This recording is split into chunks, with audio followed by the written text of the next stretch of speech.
Hello again, School District of Washington staff, and welcome to the fifth installment of our Google Classroom tutorial series.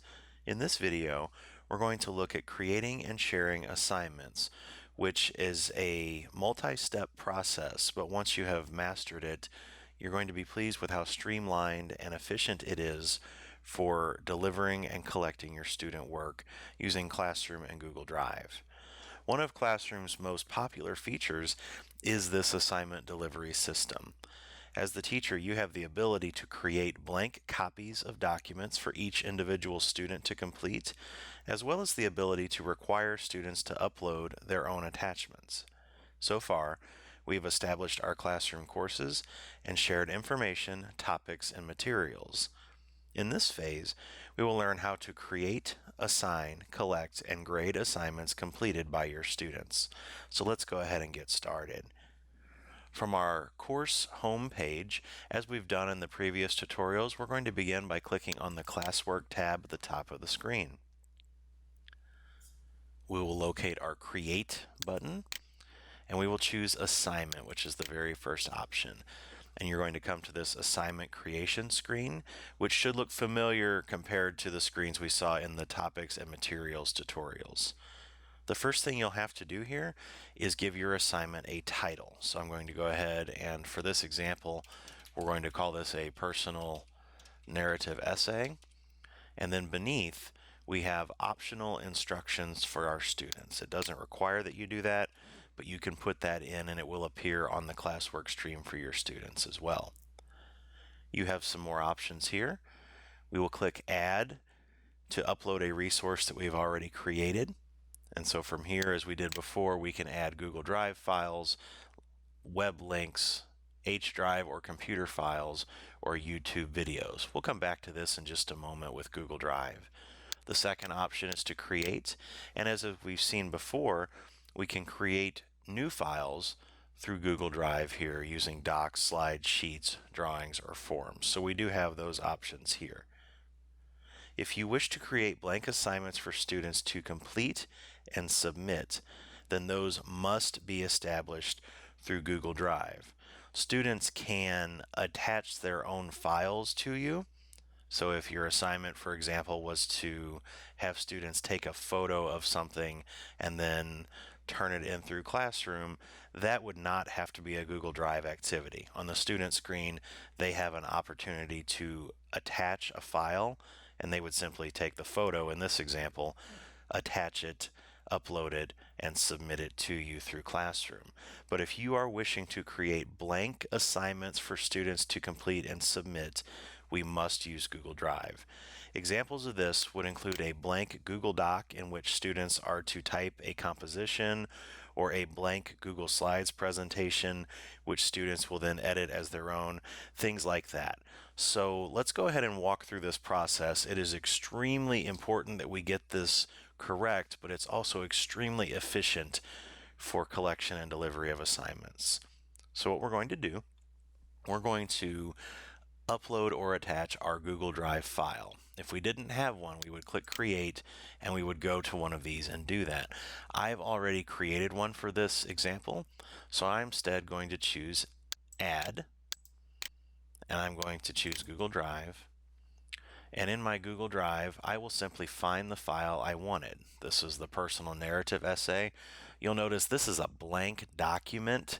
I could type instructions or format this for my students if I so chose, but what I'm going to do is I'm going to click it and click Add, and you'll see that it has been added in here.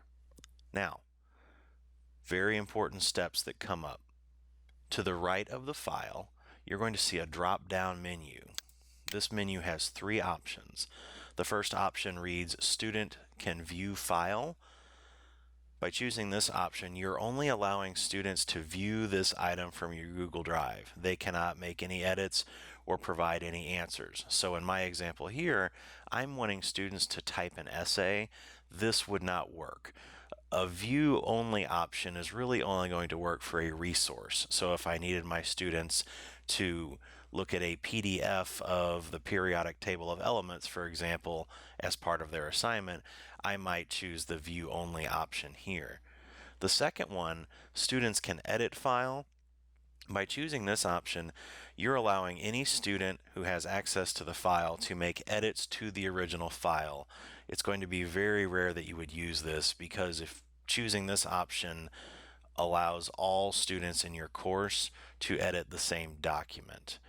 The option that you will most frequently use, and the option that is a favorite among Google Classroom users, is this final one, to make a copy for each student. We're going to choose that.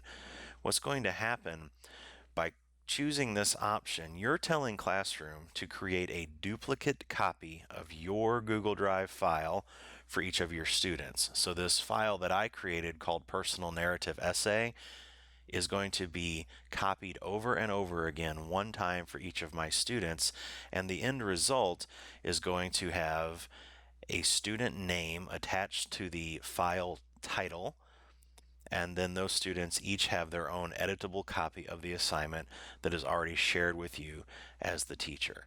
So we have done this now. This is the most important step in this process right here, is to make the copy for each student. Before we move to the attributes on the right hand side of the screen, you are certainly welcome to add in other resources or blanks for students to complete over here. An example would be if I wanted a web link. I had told my students to use the website linked below to help them. I can grab my link, I can go back to Classroom, and I can drop that in for them. And you'll notice that it appears here. It doesn't require that I choose if they can edit or view, because it's an external resource. But when the students see this, they would see their blank copy of their essay page, as well as any resources or videos I had linked here. So we're going to go ahead and take a look now at the right-hand side of the assignment creation screen. There are several options here.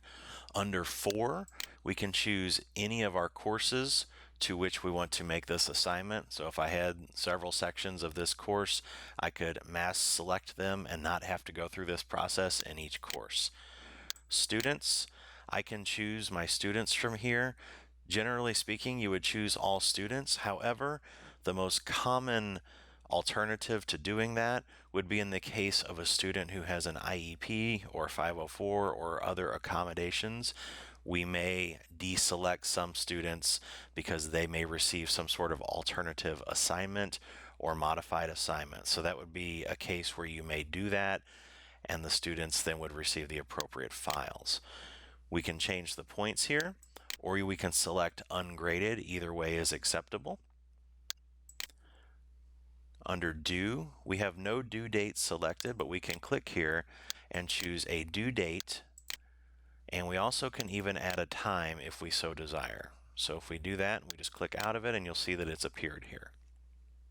We also have our topic choice. You can choose a topic from the drop-down list. We're going to do that. You'll see this add rubric feature. We're going to cover that in another tutorial later, but if you were to create a rubric for this assignment, we could add it in here, and then on your end when grading, you would have access to it. This last option, originality reports, this is a plagiarism checking feature that Google Classroom offers. So by turning this on, it would enable the feature where you and your students could cross-check their work to make sure that it has not been copied accidentally or intentionally from another source. These are all of our options here. Up in the upper right corner, we'll have the assign button. And as we did before, we do have the option to go ahead and just assign it, deploy it now. We can schedule it.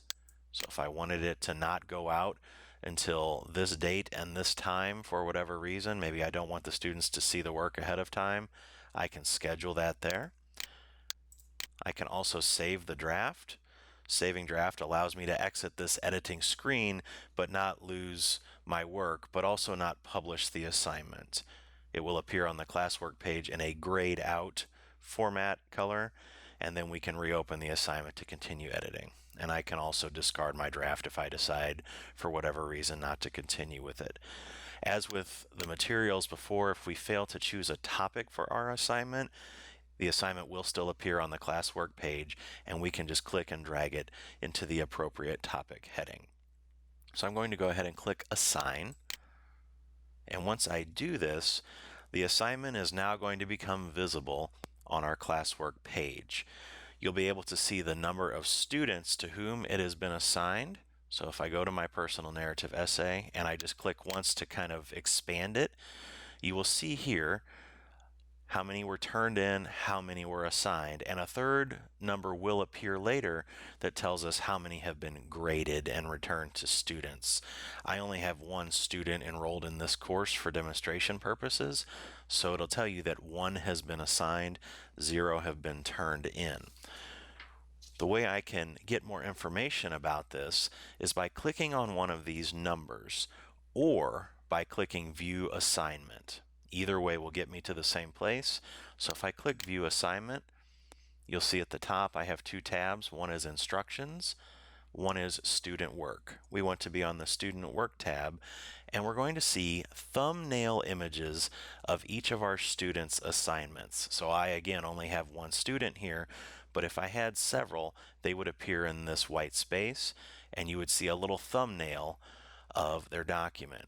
If I hover my mouse here, it has the name of my student and the name of my file, personal narrative essay. What it did is it made a duplicate copy of that file for each student, and those would appear here, and I can simply click on them to access them. By doing that, when I click on an assignment, just like so, it's going to open it in its own tab, and this is the screen where I can read my student's work, grade it, provide feedback, and return it. On the right-hand side of the screen, you're going to see several items. You're going to see a grade field where I could put in a score that the student received.